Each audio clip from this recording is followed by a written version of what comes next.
अजीबोगरीब टोटके। मतलब उस किताब में लिखा हुआ है कि अगर आप ऐसे खरगोश का दिल निकाल के लड़की सोती हुई लड़की के हाथ में रख देंगे तो वो आपको सब कुछ सच बता देगी। मैं तो नहीं करना चाहता, ठीक है, इसलिए मैं किसी भी खरगोश का, चमगादड़ का कोई दिल निकाल के किसी के हाथ में नहीं रखना चाहता। और उसके बाद वो अपना दिमाग नहीं इस्तेमाल करेगी, वो फीमेल टॉयलेट में नहीं जाएगी, वो मेल टॉयलेट में जाएगी, इस वाले टॉयलेट में आएगी, यहाँ बैठ के मेरा नंबर पड़ेगी, फिर मुझे कॉल करेगी, फिर हमारा प्यार होगा। तो ठरकी बड़े पॉजिटिव होते हैं।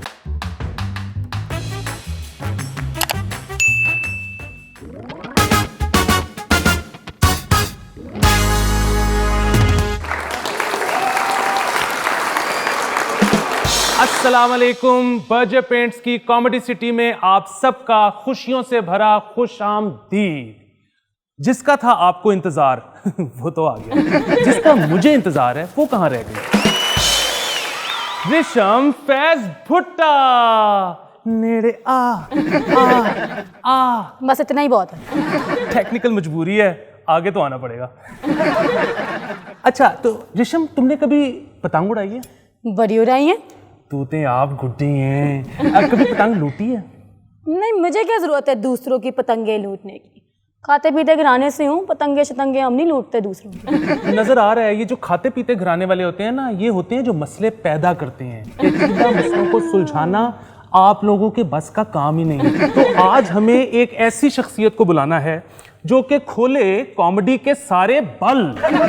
आते हैं अदील अफजल। अस्सलाम वालेकुम। वालेकुम सलाम। अदील, आपके आने का बहुत शुक्रिया। आप सारा साल फिर ही जाते हैं, चप्पा चप्पा देखते रहते हैं, अपने आप को इतनी तकलीफ में से गुजारते हैं। आज कम से कम कॉमेडी सिटी में हम आपके साथ ये नहीं होने देंगे। तशरीफ रखें, बैठ जाते हैं। शुक्र है हमें भी किसी ने कुर्सी ऑफर की। अच्छा, तो आपने इतना पाकिस्तान देखा है, तो आपने कोई लफ्ज सीखे होंगे कहीं ऐसे जो हमें नहीं आते होंगे। वैसे तो कोई ऐसी चीज है जो मुझे नहीं आती, मेरा नहीं ख्याल, लेकिन कुछ तो होगा जो आप मुझे सिखा सकते हैं। आप एक गैस मारें। खड़ींक एक लफ्ज है जबान का, इसका क्या मतलब होगा? क्या? खड़ींक। खरींग। बड़ी कोई खड़ींक। औखा सा आदमी है, हर चीज पे वो नहीं खुश हो सकता। नहीं, मतलब हाँ, नहीं, ये ऐसी है जैसे डिकार्ड आता है ना। उसको कल रात को छींक आई, खरींक आई।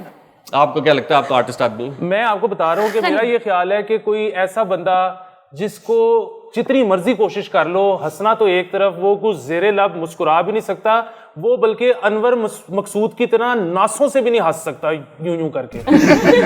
खड़ींक कहते हैं आंसू को। हाँ?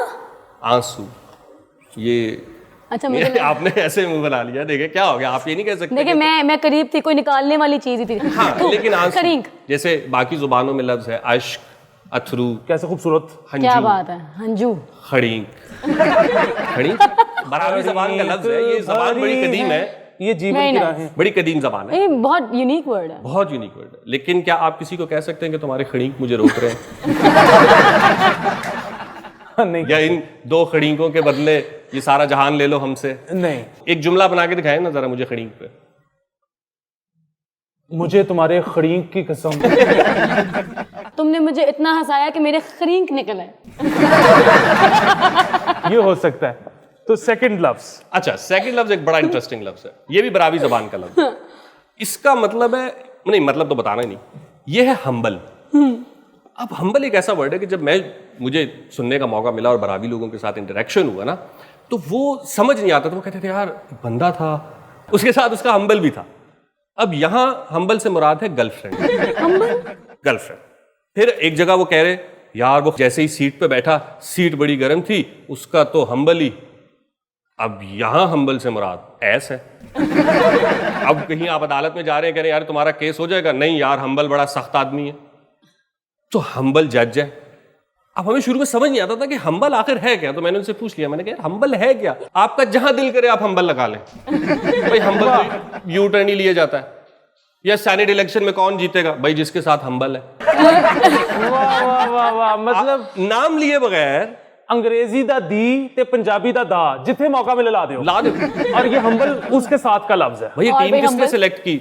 बस यार हम्बल ने। ठीक है, आप हम्बल को जहां जहां आपने बचना है कोई भी किसी भी वर्ड से मतलब हम्बल देखा तो ये ख्याल, बहुत अच्छे, ठीक बहुत है, अच्छे। मैं समझ गई हूँ, मैं हम्बल। पहुंच गई हूँ। तो ये 2 लफ्ज आपने सीख लिए बरावी जबान बहुत आला। के। एक तीसरा लफ्ज है वो पश्तो का, वो है गोज। क्या है? गोज, जैसे अंग्रेजी में GOES, गोज। गोज। गोज कहते हैं कि जब आपके पेट में जैसे मुख्तलिफ मादनी वसाइल हैं, आयरन है, उसी तरह गैसेस भी हैं, तो जो गैस निकलती है आवाज के साथ उसको कहते हैं गोज। ताजा हवा का झोंका, हाँ, जो हम दिल दे चुके सनम में सलमान खान ने किया था ना, वो गोज था। जिसके बाद ऐश्वर्या फंसी थी। जी जी जी, गोज बड़ा इंपॉर्टेंट है। वाह। इसका वक्त पे निकलना बड़ा इंपॉर्टेंट है। तो और ये अली आफ्ताब गोज मारते हुए।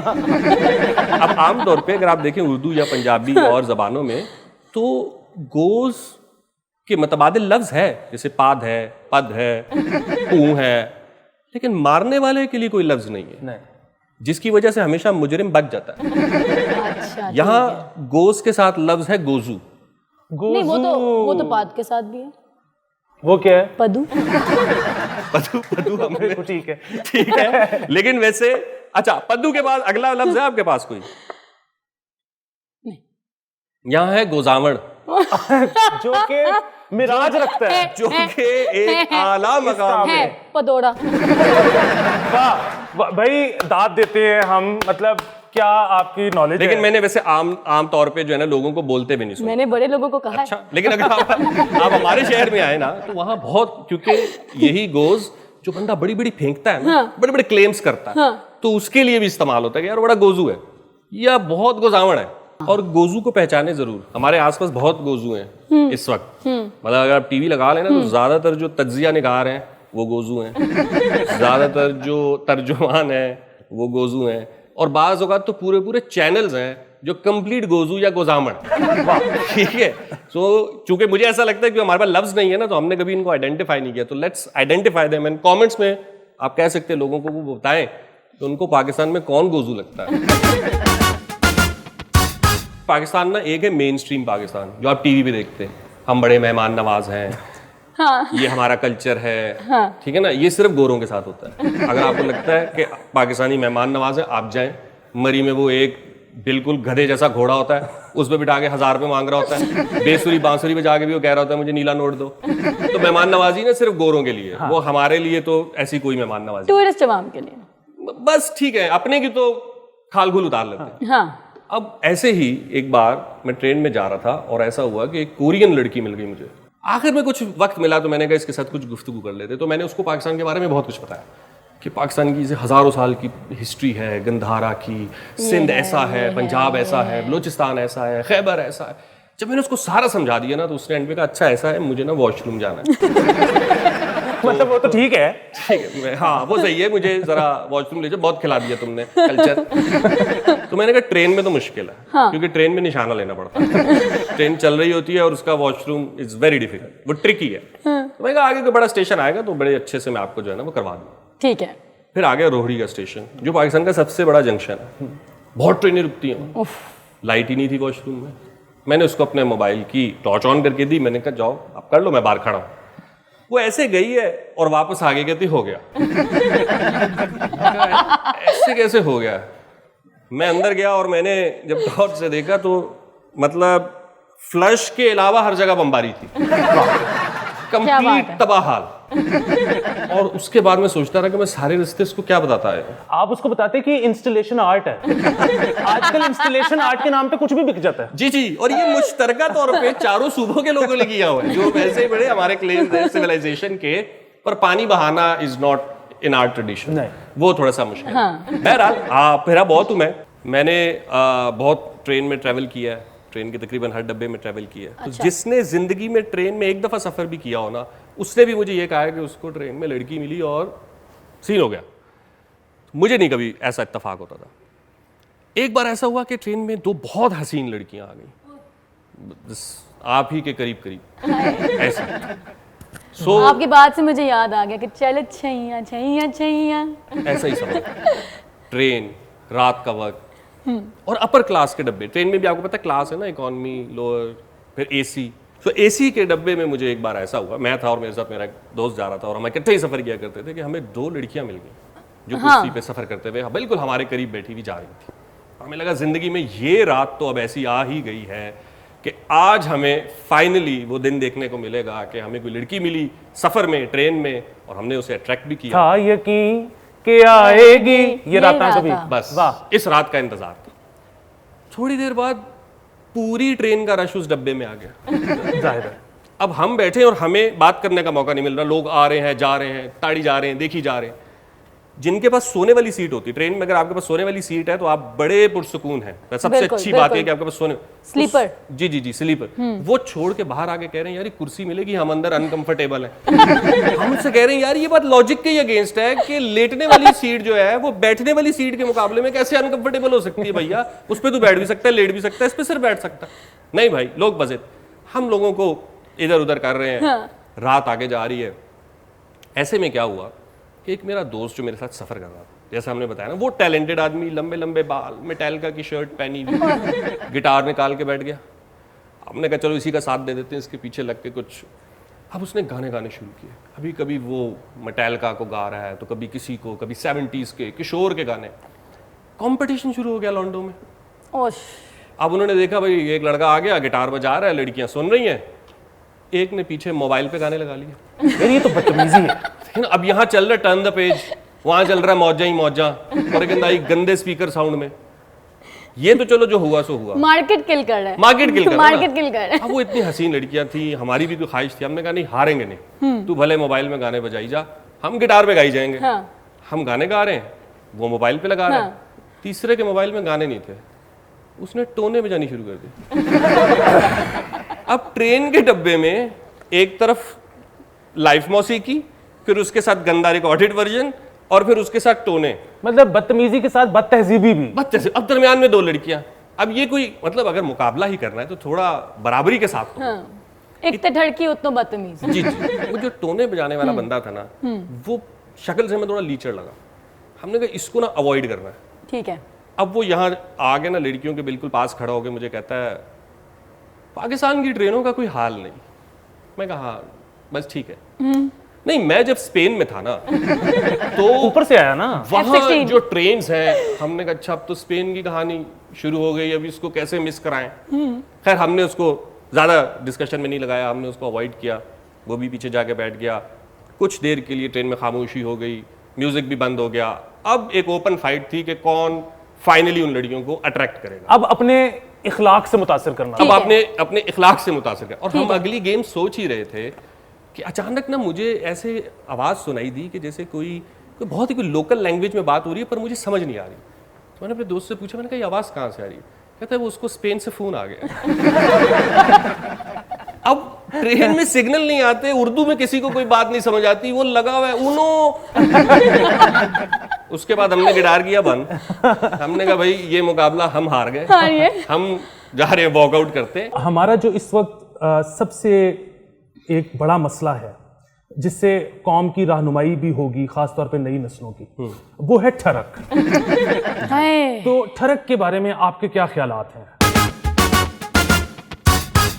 ठरक पहली तो बात है कि मसला नहीं है मेरे हिसाब से। और आजकल बहुत सारे लोग ठरक के बारे में एक जुमला कह रहे होते हैं कि ठरक हमारा कौमी खेल है और हमारे पास बड़े बड़े खिलाड़ी हैं।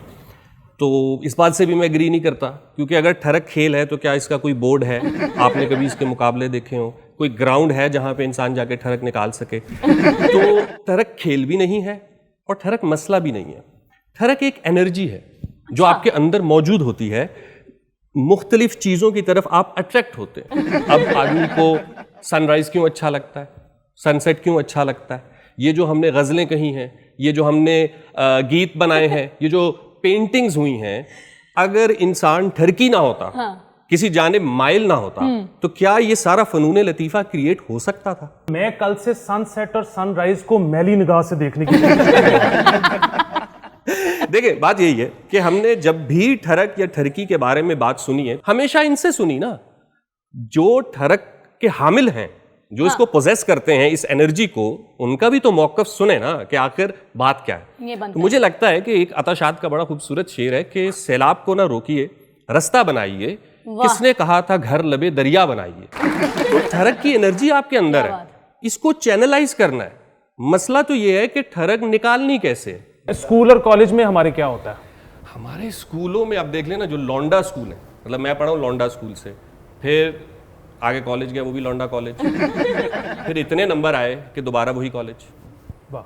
फिर यूनिवर्सिटी गया। मैंने सुना है आप अपनी मुस्तकिल मिजाजी की वजह से अपने से जूनियर्स के क्लास फेलो भी रहे। मैं अल्हम्दुलिल्लाह जी, मुसलसल ये हमारे साथ होता रहा कि हम जो है जिनकी रैगिंग किया करते थे, फिर बाद में उनकी मिन्नतें भी किया करते थे कि हमें पढ़ा दो।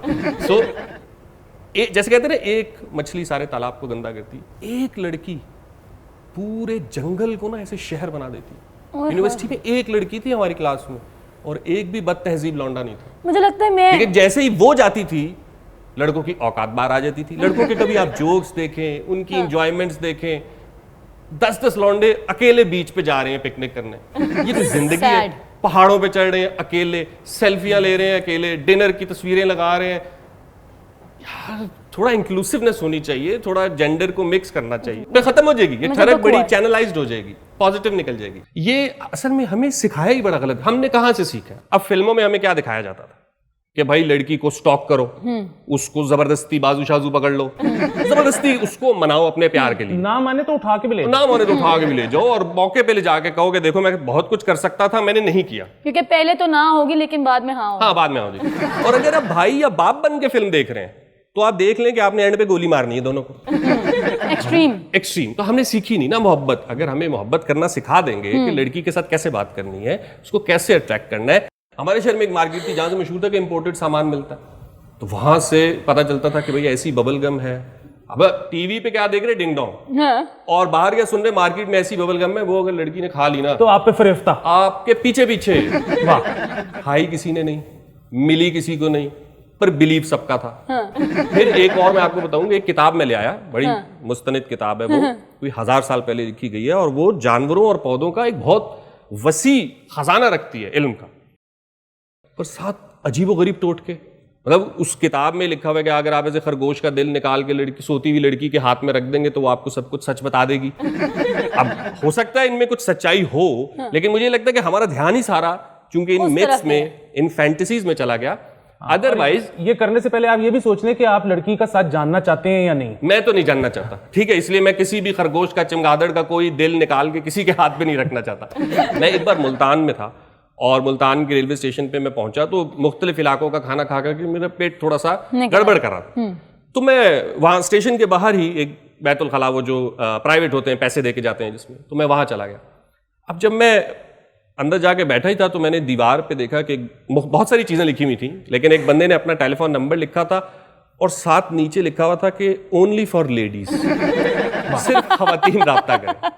अब मैं ना बैठा वहां सोच रहा कि यार दुनिया कहती है इलॉन मस्क बड़ा इमेजिनेटिव है, बड़ा जी वो होपफुल है, चांद की गाड़ी चला रहा है। आप इस बंदे की पॉजिटिविटी देखें, उसकी प्रोबेबिलिटी देखें कि वो सोच रहा है कि कोई लड़की होगी जो पहले मुल्तान के स्टेशन पे आएगी और फिर उसको आएगी, और उसके बाद वो अपना दिमाग नहीं इस्तेमाल करेगी, वो फीमेल टॉयलेट में नहीं जाएगी, वो मेल टॉयलेट में जाएगी, इस वाले टॉयलेट में आएगी, यहां बैठ के मेरा नंबर पड़ेगी, फिर मुझे कॉल करेगी, फिर हमारा प्यार होगा।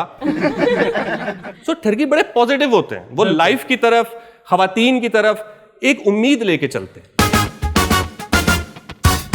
देखिए, हमने हमारे माशरे में एक बात बस फैला दी गई भी है कि लड़का और लड़की जो है वो पेट्रोल और आग की तरह होते हैं। बिल्कुल, इनको अच्छा। साथ नहीं रखना। अब लड़की का तो मुझे पता नहीं वो आग है या नहीं, क्योंकि हमारा वास्ता ही नहीं पड़ा। लड़के कंफर्म पेट्रोल है, कंफर्म, थोड़ी देर के लिए आजाद छोड़ो उड़ जाएंगे। मैंने फैसला दे दिया है कि मुझे लगता है कि ये बड़े मजलूम लोग हैं। दिल कर रहा है इसके बाद आपका हाथ चूम लूं।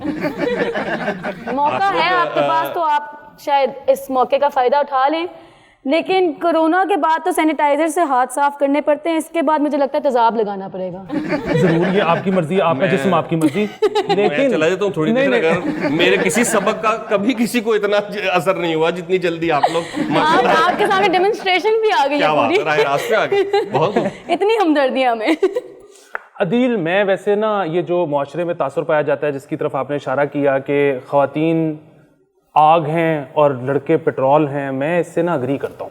उसकी वजह ये कि ये लड़कियां कई दफ़ा ऐसी बात करती हैं कि तन बदन में आग लग जाती है। और लड़कों का भी जो आपने कमाल देखा है कि 70 में इनकी पेट्रोल ख़त्म हो जाए, ये लिटा लिटा के घर पहुंच जाते हैं। दूसरा, मैं इस बात से भी आपकी एग्री करता हूँ कि ये जो फिल्में हैं ना, इन्होंने कम से कम हमारा बचपन तो ज़ाया कराया। पर कि जब तक अमरीश पुरी ने काजुल की बाजू नहीं छोड़ी थी ना, वहां से एक रेवोल्यूशन आया जब उसने कहा जा सिमरन जी ले अपनी जिंदगी। वहां से तो वाकई, वहां से, उससे पहले तो नहीं, हमें ये पता था कि बैड बॉयज का सीन है, हाँ, तो हम अपनी तरफ से बैड बॉय बन गए। हमें पता ही नहीं लगा कि सीन किस वक्त बदला, नर्ड्स की गेम आ गई, बच्चियों को पता लग गया कि पैसे तो ये कमाते हैं, ये तो निरे बैड बॉय हैं। अब देखिए ना, ये कहती है कि कैसे ठरक किया जाए। अब अगर आप गिटार बजाएंगे, शेर सुनाएंगे, कुछ लिखेंगे, कुछ अपने ऊपर तवज्जो देंगे, वैसे खुजली करते हुए किसी को देख रहे होंगे यूं यूं यूं करके, तो वो तो लड़का भी आपसे जो है वो अनकंफर्टेबल हो जाएगा ना। थोड़ा सा जरा टैलेंट और थोड़ी मेहनत करनी पड़ेगी। लेजीनेस है, वो लेजीनेस खत्म करे ना। बिल्कुल ठीक है, आपने आज इतनी एजुकेशन दी है हमें, तो हमने फैसला किया है बेहतर है कि हम आपको भी कॉमेडी सिटी की एजाजी शहरियत से नवाजें। बहुत शुक्रिया कॉमेडी सिटी में बुलाने का भी और इस शहरियत का भी, और उम्मीद रखेंगे कि इंशाल्लाह आगे भी आते रहेंगे। अदील अफजल, रिशम फैज भुट्टा और अली आफ्ताब सईद आपसे इजाजत चाहते हैं। बर्जर पेंट्स की कॉमेडी सिटी से आज के लिए इतना ही।